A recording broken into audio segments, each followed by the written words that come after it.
Okay, wait. I got a story. Guy's out driving along, and he sees a sign at a house, and it says, talking dog for sale. So he's intrigued, and he goes up and he rings the bell in the house and says, you've got a talking dog for sale? The guy says, yeah, I do. He's around back. I'll take you. So he leads the guy around to the back of the house, and sure enough, there's a golden retriever up leashed in the yard. So the guy walks up to the dog, and he says, you talk? The dog says, I do. And the guy says, wow, what's your story?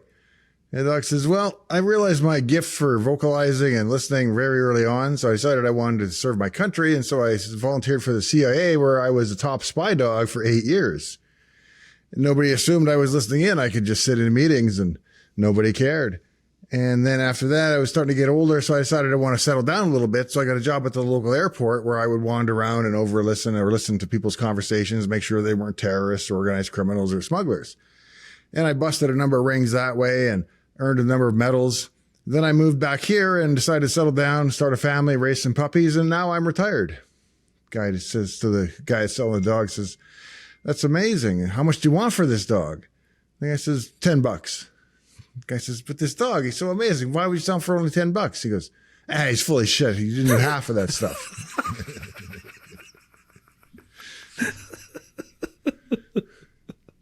Half the stuff. Which half is left to the exercise as a reader? Well, I mean, so, oh shit. If he had done more than half, would he be like a $15 dog then? I don't know. Full of shit. Exactly. Oh, if it was all true, he'd be 20. Oh, so we're man. also coming to you, we're cooking with gas here today because I'm running fully on generator. Right. As you may have seen, there was a bomb cyclone, which is a major low depression, kind of like an inverse hurricane. Came up the West Coast and slammed into my state here, Washington, and about 600,000 without power, and I am among them. But I am lucky in that I have a standby generator, so that is running everything. And I'm on fiber when I have a direct run to the data center, which has its own diesel generator. So I am still online. And I also have Starlink, except the wind was so strong that it blew the dish a little 6 degrees off, I'm told, according to the app.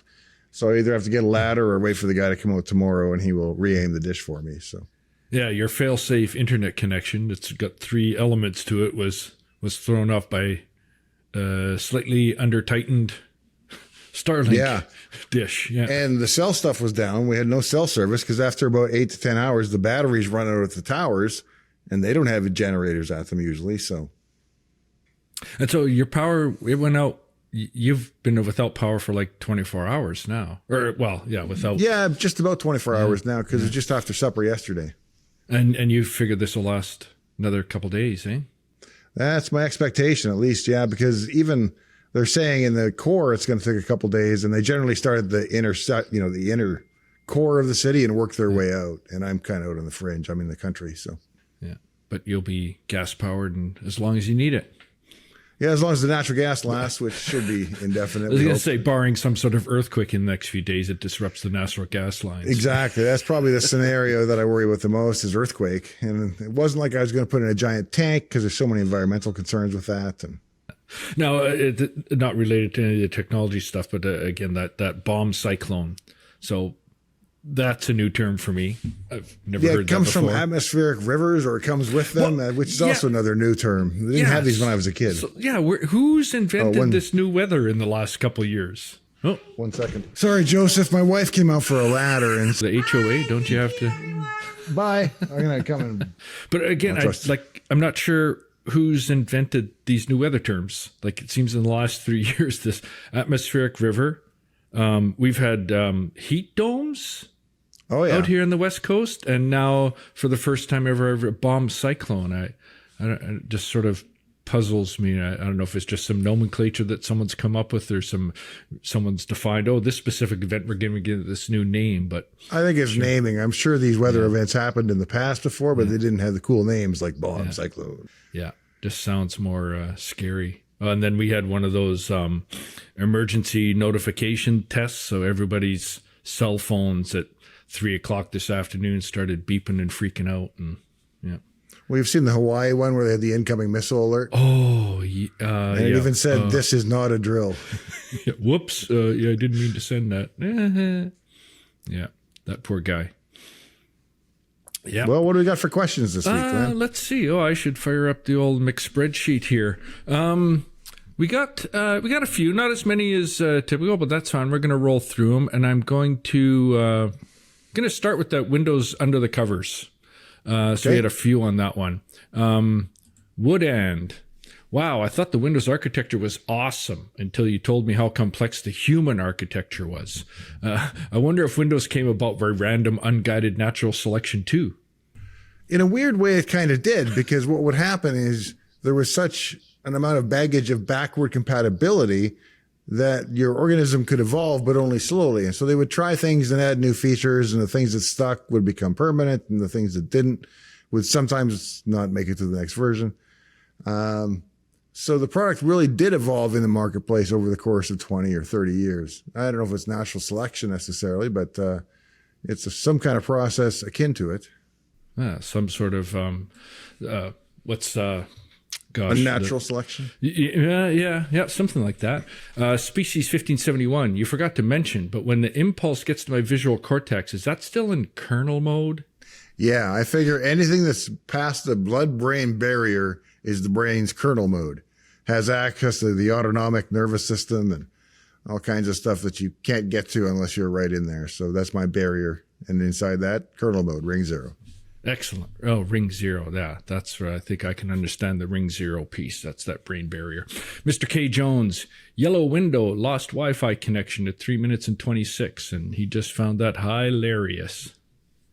Yeah, so the windows and all the LED features behind me are served by a server that runs in the closet, which is a Storinator Q30, and it has a VM that runs a copy of Night Driver server that pushes out all the color data 30 times a second to all these LED effects. But occasionally one of the ESP32s will drop Wi-Fi or lose Wi-Fi for a few seconds. And of course, I implemented buffering to solve that, but there's a limit, and I think it's like 30 seconds is how much color data it can hold at 10 frames a second. I think the Windows run at, because you can vary the frame rate. But long story short, that had a light Wi-Fi outage during one of the episodes that was long enough that the window just went back to the default white. And so while it had done that for about a second and a half, I had just put some small text in the window that said Wi-Fi lost on yellow window, and it generated a number of questions. So that's Excellent. The answer to that one.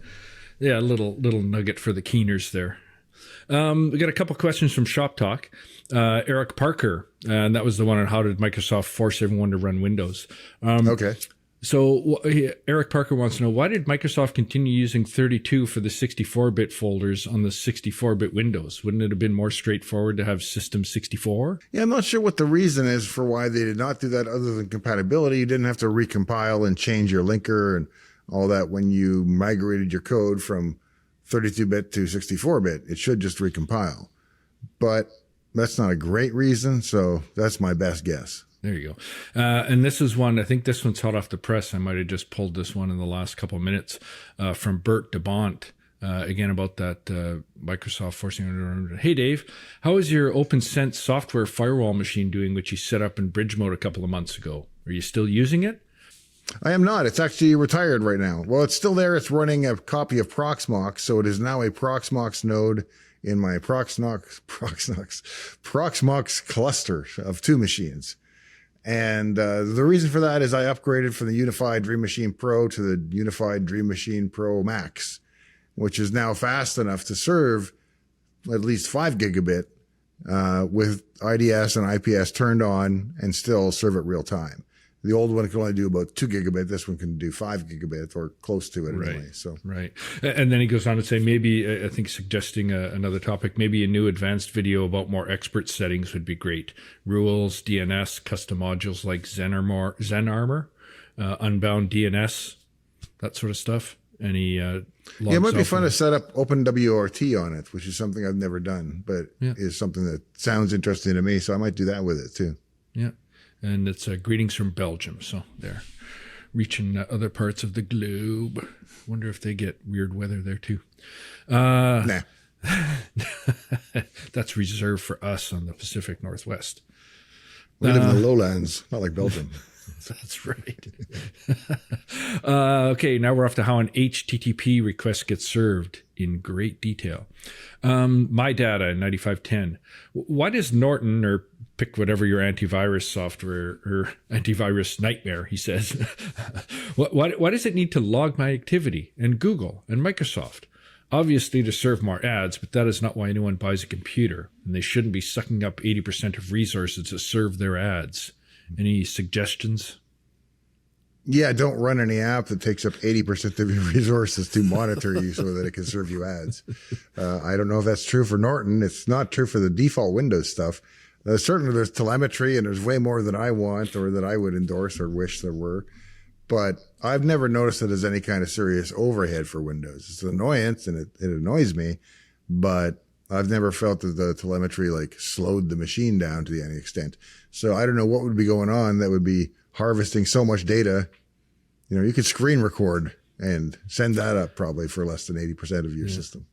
So if you're back in the old days, 30, 35 years ago, running sort of antivirus and all those, and, you know, these slower machines and that, was there a time when those things were a bit more boggy? Well, when the first antivirus ones came out, they would probably hook a lot of system event calls. And so they'd add an extra layer between everything in the system. So that's going to add a certain amount of overhead. And then it's going to intercept some of that to try and do real-time analysis. Does it look like a virus? Certainly when you go to access files, it's going to try to do a virus scan on that before it lets you open the file. And that's going to add a significant bit of overhead.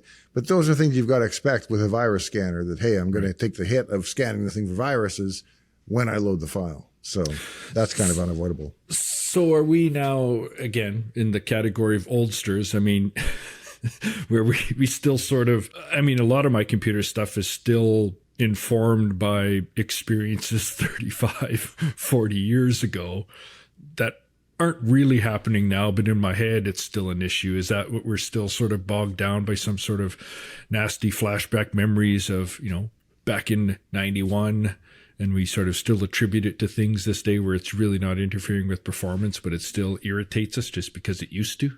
Well, I think even more than that, the days of needing a third-party virus scanner are kind of gone. I don't run one on the Mac, and on the PC, I just run Defender, and it's a great package as far as I know, and it seems to do everything I need it to do. So I wouldn't run any kind of third-party virus. But, you know, you used to always have to, whether it was Norton or McAfee or FPROT, I think is what I ran in the day. But I think those days are largely past.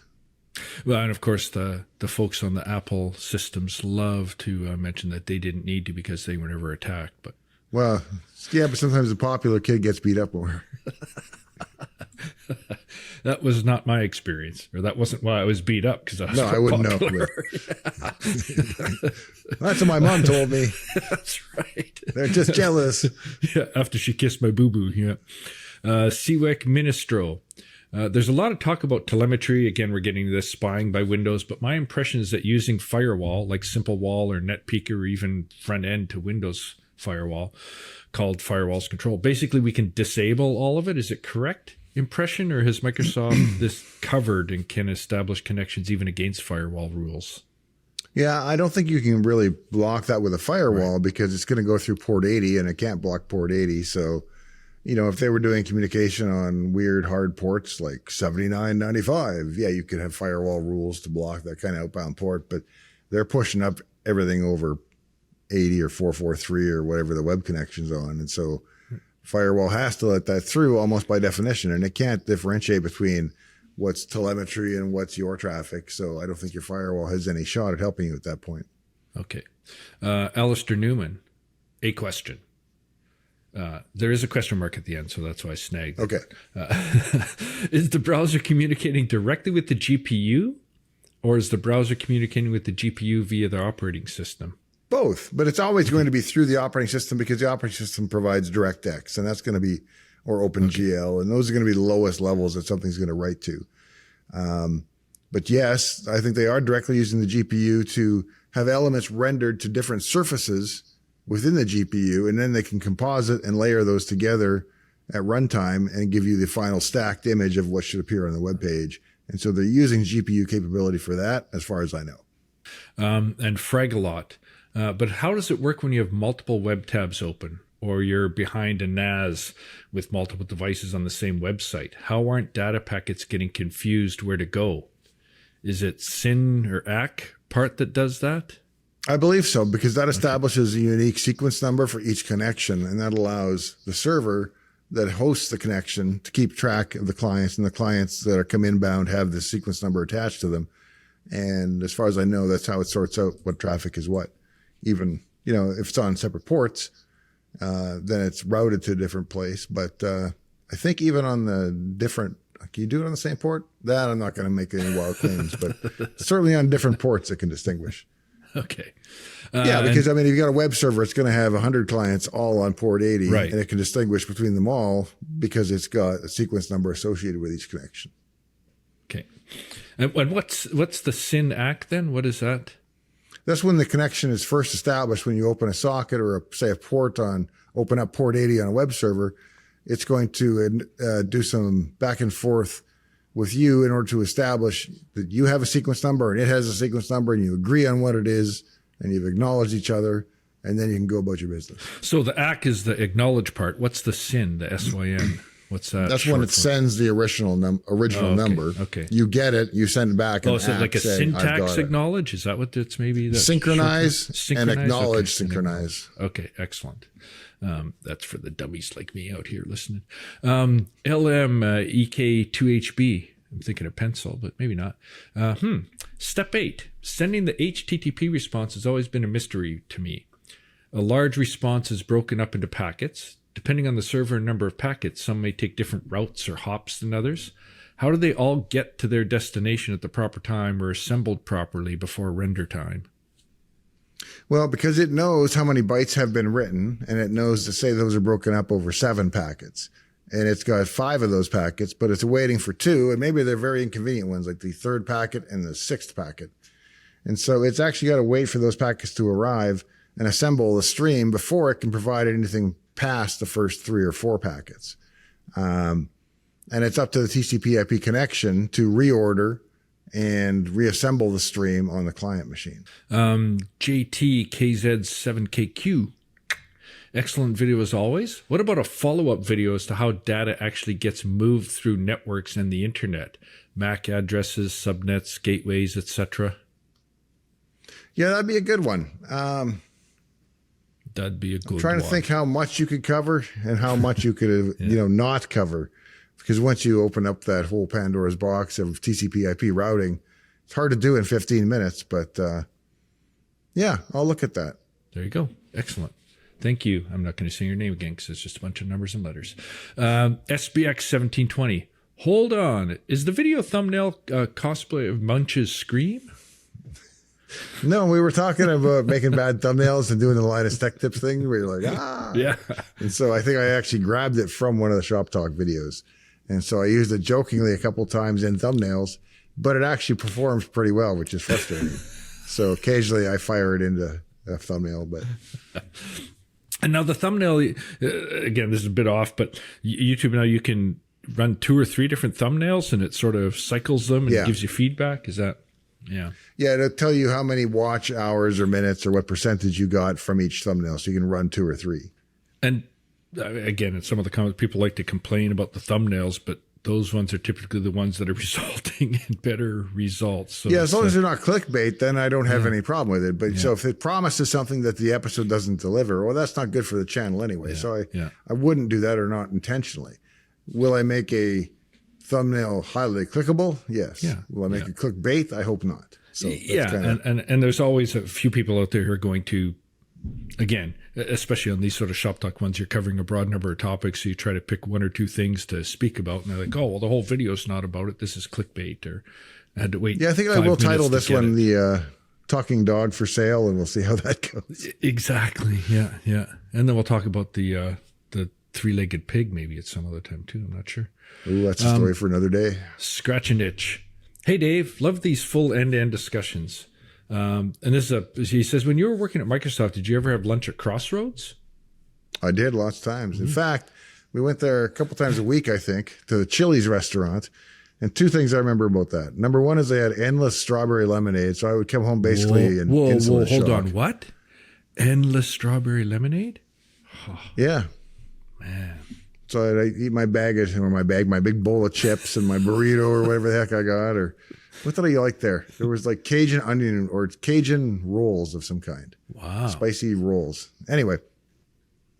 We ate so much there that my boss, who put it on the card, got a free flight.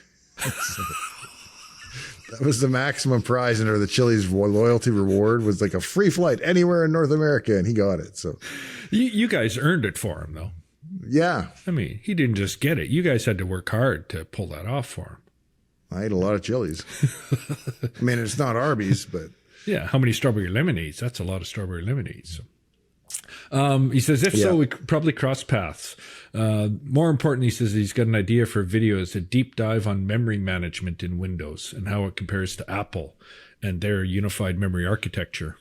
yeah, that would be interesting. It would be something I would have to learn more about to do it any justice, because I understand Windows memory management from a programmatic side, but I'm still thinking Northbridge, Southbridge, and the really old motherboard technology. I mean, I understand that there's like 12 memory channels now. It's on some boards, it's very different, but I'm not ready to do an episode on it without some learning first. Apple should reach out and send you some of their new M4 and Mac Mini stuff too, and then you'd get some. I want the new Mac Pro when it comes out. I'm hoping there's going to be a Mac 4 Extreme, and I want one of those. Oh man, That's what I'm holding out for. yeah, there you go. Yeah, well, I know a guy. No, I don't. But if I did, Tony Gingrich. I would be interested if Mr. Well, I do Plummer, know a guy, but we'll see what comes of that. Yeah, you know lots of guys. Yeah, and apparently guys that know guys too, like with your Super Pet stuff. I love that. Yeah, no, he's the guy's guy. Tony Gingrich. I'd be interested if Mr. Plummer has any sentiments to offer regarding VB Script and ActiveX. The one part of VB Script I remember a lot, which I assume is very similar to Visual Basic for Applications, VBA, because I wrote a lot of VBA code to run my software business because it was built all in Access and Outlook and Excel. And so those three applications would communicate with each other so that you could do returns and process customer service requests and everything else by looking them up in the database from Outlook. And it was all plumbed with VBA between the apps and within the apps. And so I got pretty proficient with VBA for a while. Been a long time since I touched it, but I had fun with it at the time. So Yeah, I think I was using. I did a couple things in Excel with some VB stuff, but I was mostly just stealing it from what's that? Now I can use ChatGPT to do it, but it was what's the Stack Overflow. Yeah, Stack Overflow. Yeah. And then it's stuck in something I haven't touched for 10 years, and I'm like, oh right, I gotta dig into this. Yeah, a little bit nasty. Eduardo Fernandez, say Dave, what's this phone book you're talking about? Is that like Facebook for boomers? Yes. That's where I found your mom's number. Burn. I'm sure he knows what a phone book is, so I'm not going to explain what the phone book is. Next question. I did like your comment. I think you left a comment in there and said, oh yeah, I think someone was saying, oh yeah, we had the yellow pages and the white pages. Like, yeah, the city we grew up in was never big enough to separate them. It just came in one Yeah, book. it was just one big book, and the front was white and the back was yellow. And Inch thick, yep, front half's white, the back half's yellow. And I think that's pretty much where you ordered pizza from. That's what I remember, the yellow pages. yeah, it got entertaining for a while when they had escort services in there. You could flip through there and see all the crazy ads for a escort service. Oh, that was a really good one, apparently. Yeah. Our last question from the feedback on these last few videos you did is school mastery, probably. Love your content. Always wondered though, when you say mostly in it for the subs and likes, what's the rest? And again, I think good question. Yeah. So originally I did say I'm just in this for the subs and likes, but then I wrote my book and I started making reference to the book and going and getting the free sample. So I could now not just say that I was only in it for the subs and likes, because I was also promoting the book. So I had to say I'm mostly in it for the subs and likes, because I try to be literal in the things I say. And what, that's all I got for questions. Any other sort of technology stuff? I mean, you've released a couple videos now on the main channel, Dave's Garage, that are come out. Well, I guess by the time this comes out, it'll be a few days. So those will be getting a lot of interest right now. We'll get a lot of questions back from those. Any other little tidbits happening in the shop in the last few days that are of any interest to anybody? No magic smoke or? No, I got both Super Pets up and running. One's a little flaky at times, but the other one's solid. And up and running well. So I'm trying to get a serial port program to work on the Super Pet so that I can use the Super Pet as a terminal for like the PDP-11 and just set it above it and put the PDP-11 underneath the cabinet and then use it as a terminal and take up less desk space. But the terminal, such as it is, it's built into the Waterloo micro menu system. Right. It's pretty rough. So yeah. But apparently Rudy said he found one, so he sent me a link and I got to take a look at it. Oh, excellent. Excellent. And even though you are without power from your main power provider, you're running off your natural gas, you still have the entire Dave's Museum of Computers in the garage all up and running and functioning. And no, actually, I turn them off when I record. Turn them off. Oh, okay. Yeah.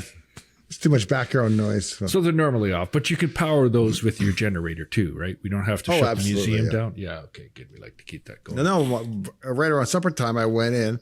My wife's got both clothes dryers running, and the oven is baking a roast. We're on generator here, but and her Tesla's plugged in charging. No, but that was what I went out and did next. Okay. So because it pulls 11,000 watts once it gets rolling, 11,500 and some. Yeah. And I plugged it in. And it ramps up slowly now. It ramped up to 48 amps. And the light started going, wow, wow, wow, wow, wow, wow, wow, wow. And then it got stable again. But I think there's a big flywheel in there. And, you know, if you really load it down, it's got to apply gas and maybe it overshoots a bit. And so it had to synchronize the RPM for a few seconds, but then it was fine. Because it's actually got a load shed device where if the generator gets anywhere near its capacity, it will turn off the vehicle charger. Oh, okay. Wow. So you can leave the car charger plugged in, even though I don't, because it seems kind of crazy. But it's supposed to be able to handle that scenario. So if anyone's got laundry, come over to Dave's. He can run 2 machines at a time, and just bring lots of quarters. You got to wash it first, though. I only have dryers. Okay, that's right. No washers. What else we got? So you got any? You've released a couple of videos lately. I think the other thing, maybe about this, we've started pulling the audio out of these and putting it on Spotify. So if any folks are looking to just sort of listen to it, that's available. Yeah, if you need audio to fall asleep too late at night, check us out on Spotify. There you go. And otherwise, make sure you're subscribed to Dave's Attic and. What else? Anything else on the agenda, or are we going to wrap it up? Nope. Keep popping questions in there. Put a question mark in them. Yeah. And thanks for joining me tonight, Glenn, and for the audience as well. Thank you. Appreciate having you here tonight. And we'll see you next time right here in Dave's Garage, featuring Shop Talk. This little chair will be waiting for one of you, and a rocking chair for another who likes to rock, and a big armchair for 2 to curl up in. All next time on Dave's Garage.